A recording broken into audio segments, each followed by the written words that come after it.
Hello everyone, and once again welcome back to the Global Business Update with TA. 7 stories from around the world to keep you updated. Starting off, India is experiencing a boom in their wheat exports.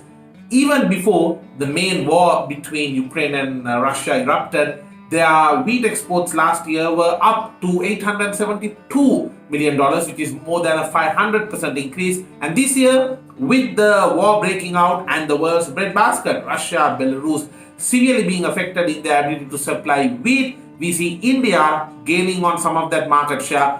Egypt has already approved India as an official wheat supplier for them. Mind you, Egypt is one country with a massive demand for wheat, especially with the current Ramadan season being on. And meanwhile, India is expected to see a rise of their wheat exports up to about 7 million tons. And their overall agriculture exports are also on the rise. Looks like the war between Russia and Ukraine is definitely a big boost to the Indian wheat exports. Meanwhile, from the Arab world, across so many different nations from Tunisia to Morocco to Egypt, food inflation is definitely the hot topic.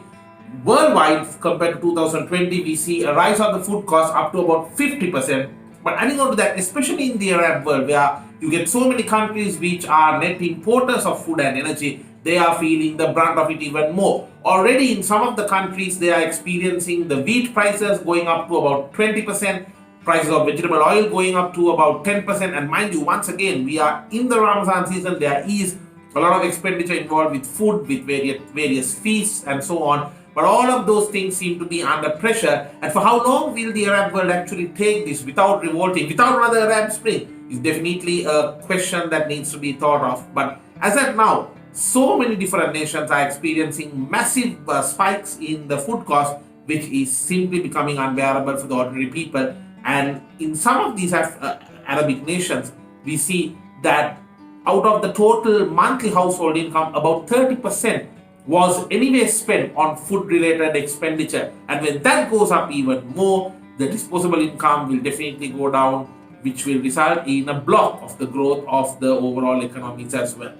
Ford is threatening the dominance of Tesla in the electric vehicles world. Now, mind you, it's a $27 billion market, the electric vehicles world. But of course, in the US, it might only be about 3%, while China accounts for more than half of EVs around the world. We also see Europe hitting around 20% of their total vehicle sales. But enter the new contestant, which is planning to take on Tesla. There is none other than Ford. And their iconic vehicle, the F150, is now coming with an electric version, which they call as the Lightning. And they are hoping to get on the wave and make sure that more Americans will switch to electric. Mind you, the demand for electric vehicles are definitely on the rise. However, the question has been, when will the big automobile players enter into that space? And the entrance of Ford is definitely going to be a threat for Tesla. And with all these developments taking place, one would wonder, would they actually have a demand? Of course, there is the concern about affordability and whether people will order it.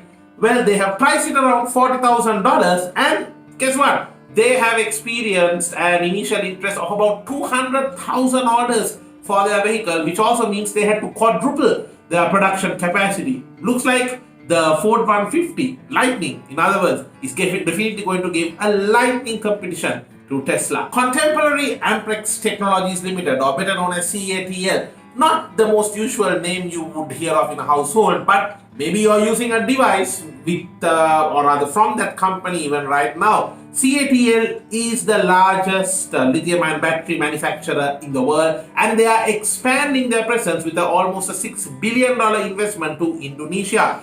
Their new facility will be based closer to the North Maluku region of Indonesia, and they are hoping to ride on the wave of the demand for lithium-ion batteries and the electric vehicles in Indonesia as well. And their recent efforts have been actually more dedicated towards sustainability efforts. They are trying to recycle some of the old lithium-ion batteries and trying to find more ways in which they can expand their presence in the lithium-ion battery market. Mind you, as at 2021, the lithium-ion battery market was somewhere close to about $44 billion, and this is expected to hit around $200 billion closer to 2028, 2029. Inflation might also be a concern at the Bank of Japan. The highest level of inflation they've seen over the last 10 years is about to be experienced by the Japanese citizens, and it's somewhere close to 1.5% to 1.9%. Japan is a country where, as way back as 2020, had something of a minus inflation, in fact.